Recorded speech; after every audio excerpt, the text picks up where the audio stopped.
Smokey. What's up and welcome back? I'm John Stark, MovieGuy.com, your favorite blind film critic.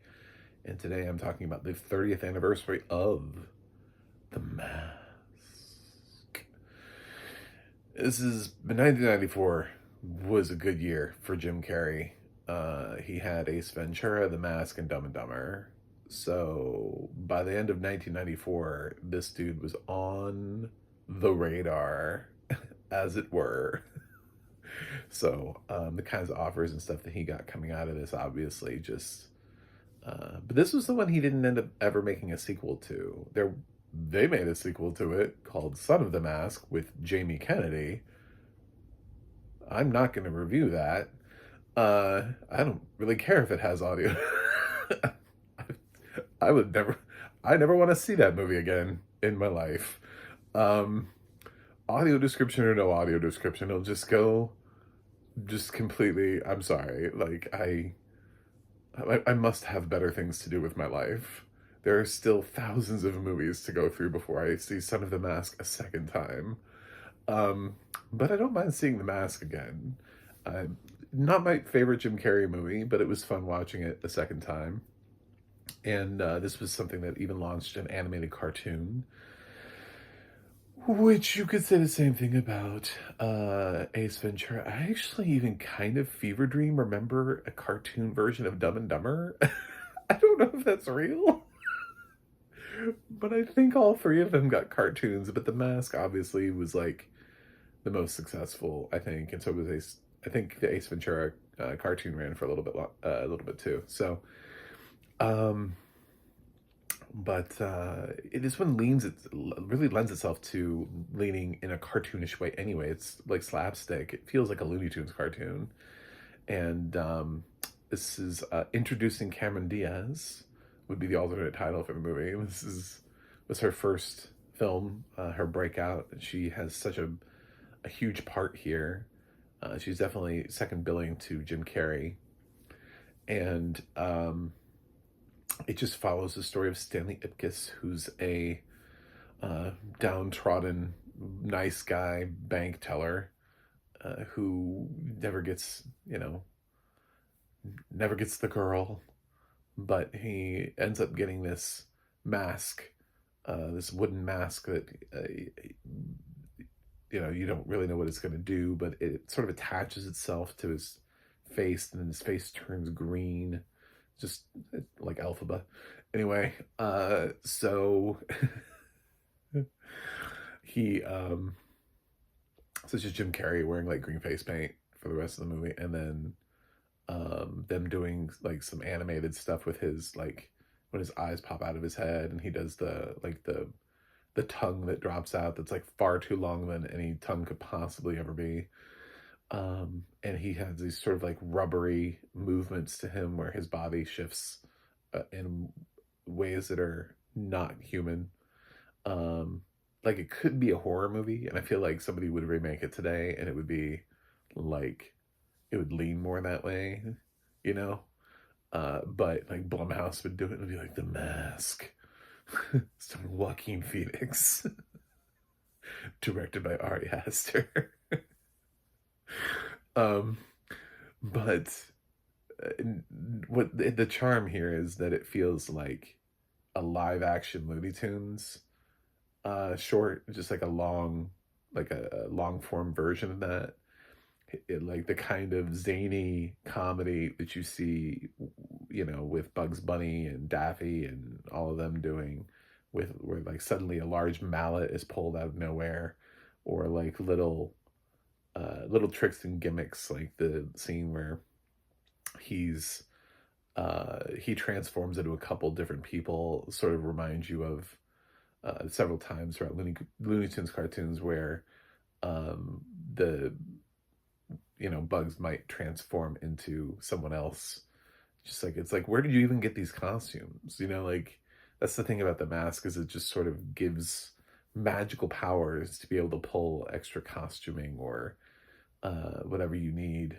But it's a fun performance from Jim Carrey. And as far as his films in 1994, it's the film I can still like talk about and appreciate.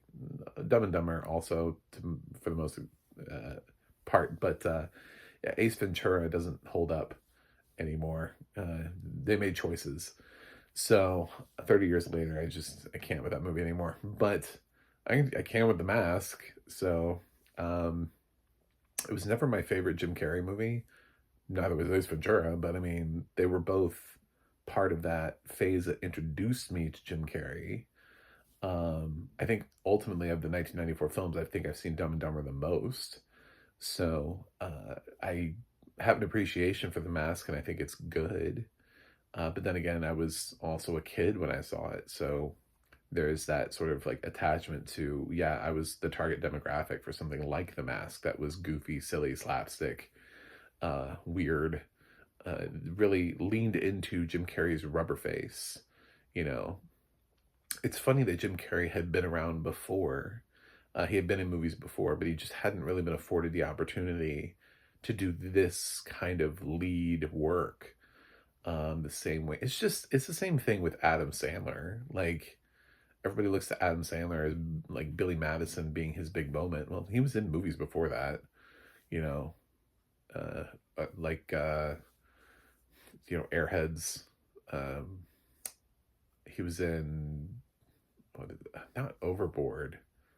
I can't think of the name of that film. Anyway, yeah, he was in other movies before that.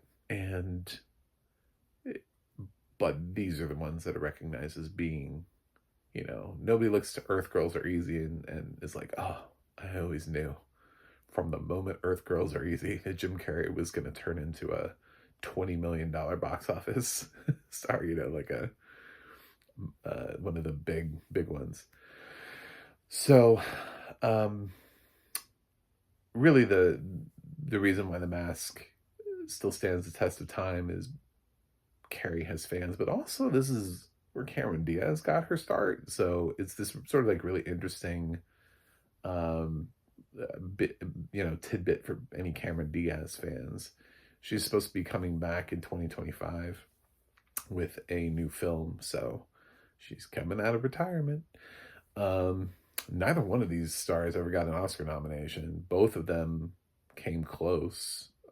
Arguably, Carrey should have gotten one multiple times. He had multiple opportunities to be given an Oscar nomination. The Oscars just ignored him. In one sort of very odd joke, he receives an Oscar within the context of The Mask, but he never received one for Truman Show, Man on the Moon, Eternal Sunshine, and Cameron actually picked up quite a bit of precursor attention for Vanilla Sky heading into that year. So, yeah, I mean, could have worked, could have happened for her, it just didn't. So, but I like The Mask. The audio description on it is old, and it's going to be really hard for you to find it. That's all I'm going to say about that. But I figured I might as well talk about a Jim Carrey movie that shouldn't be canceled in 1994, from 1994. And an interesting, like, why didn't he ever do a sequel? Why did he end up doing a sequel to Ace Ventura pretty quickly, actually? Years later, he did one to Dumb and Dumber, very ill-advised sequel to Dumb and Dumber. But no, he never came back to The Mask and still hasn't come back to the Mask franchise. So, I'm going to give The Mask a B+. I think it's a strong comedy. It's goofy. I think it'll still work for your kids. It's got sort of that, it's got a 90s vibe to it, certainly. But it's goofy. And kids like goofy sometimes, So, and it's not really like offensive or anything in any specific way, at least that I picked up on. I mean, if somebody's offended by it, okay. I won't devalue your offendedness. But that's it. Thanks for watching. Thanks for subscribing. And I'll see you guys on the other side.